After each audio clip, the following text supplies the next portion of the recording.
પછી કહે છે કે આ ભાગવતની કથા ઔષધિ છે.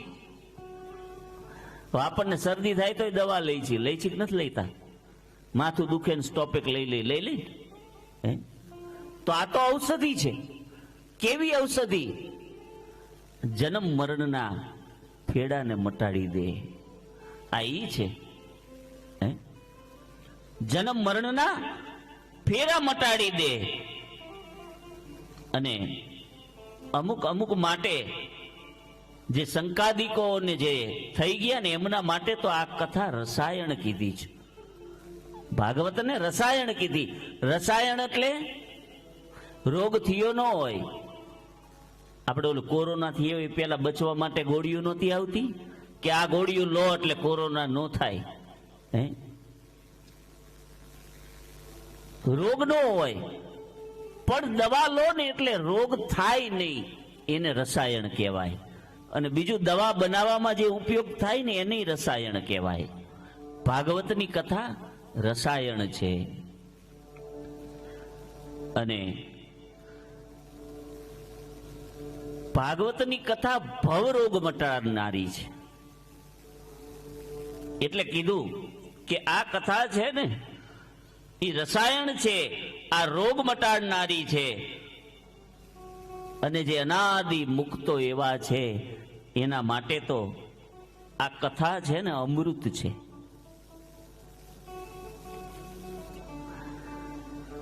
ભાગવતના ભક્તો જે થઈ ગયા એના માટે આ કથા અમૃત છે. એવી દિવ્ય ભાગવત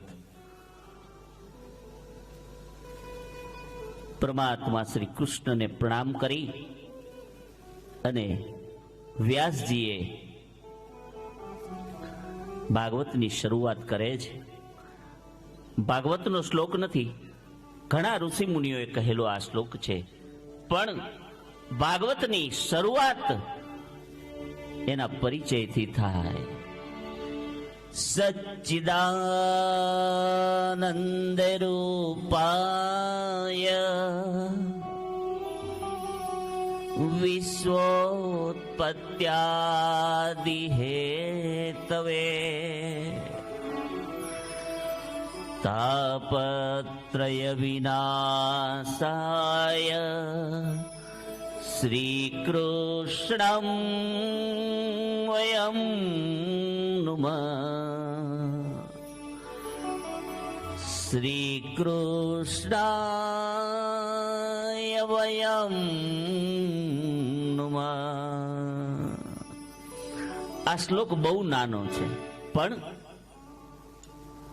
આનું મહત્વ બહુ છે. સચ્ચિદાનંદ રૂપાય વિશ્વોત્પત્યાદિ હેતવે તાપત્રય વિનાશાય શ્રી કૃષ્ણાય વયં નુમઃ. સચ્ચિદાનંદ, સચ્ચિદાનંદ એટલે સચ વત્તા ચિત વત્તા આનંદ. સચ્ચિદાનંદ ની સંધિ છૂટી પાડો ને એટલે સત ચિત અને આનંદ થાય. તો સત એટલે દરેક જગ્યાએ જે છે, અણુ અણુમાં છે.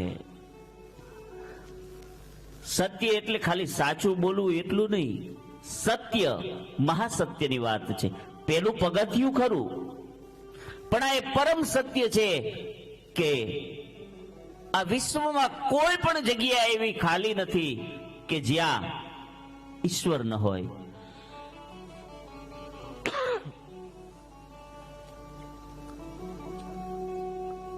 અને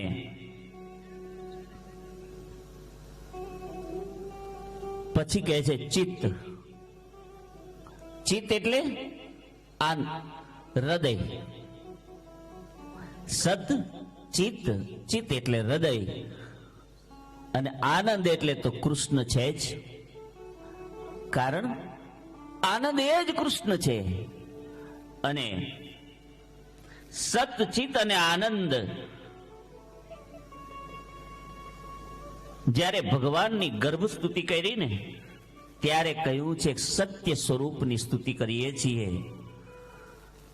ઓમ પૂર્ણમદા પૂર્ણમિદ પૂર્ણાત પૂર્ણમુદચ્યતે પૂર્ણસ્ય પૂર્ણમાદાય પૂર્ણમેવાવશિષ્યતે. પૂર્ણ ઇદમ, પૂર્ણ છે. અને સત્ય છે ને એ પૂર્ણ જ હોય. ઘણાય કે ને અર્ધ સત્ય, અર્ધ સત્ય ના હોય. કા સત્ય હોય અને કા અસત્ય હોય.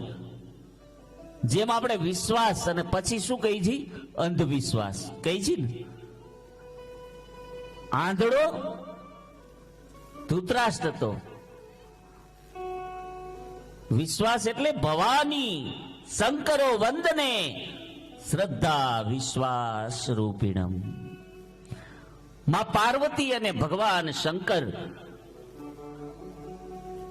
માં પાર્વતી શ્રદ્ધા છે તો મહાદેવ વિશ્વાસ છે. હવે જેને ત્રણ નેત્ર હોય એને આંધળો કહેવાય? આપણે શું કે અંધવિશ્વાસ છે કે છે ને. જેને ત્રણ આંખો છે એને આંધળો. અરે આંધળો તો પેલો ધૃતરાષ્ટ્ર છે, જે પુત્રના મોહમાં મોહાંધ થયો છે.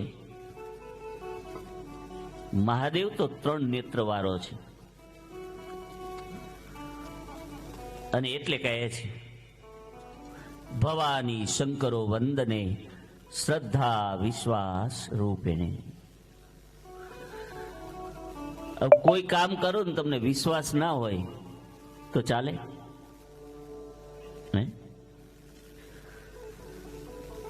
તમે કોઈ પણ કામ કરો ને વિશ્વાસ ન હોય ને તો કામ પૂર્ણ ન થાય. કારણ તમને વિશ્વાસ નથી. અને એવું જ શાસ્ત્ર બતાવે છે કે દક્ષનો જ્યારે યજ્ઞ થયો ને, દક્ષ એટલે પાર્વતીના સતીના પિતા. દક્ષ એટલે સતીના પિતા. એમને જાણે યજ્ઞ કર્યો અને જમાઈ સાથે વેર હતું.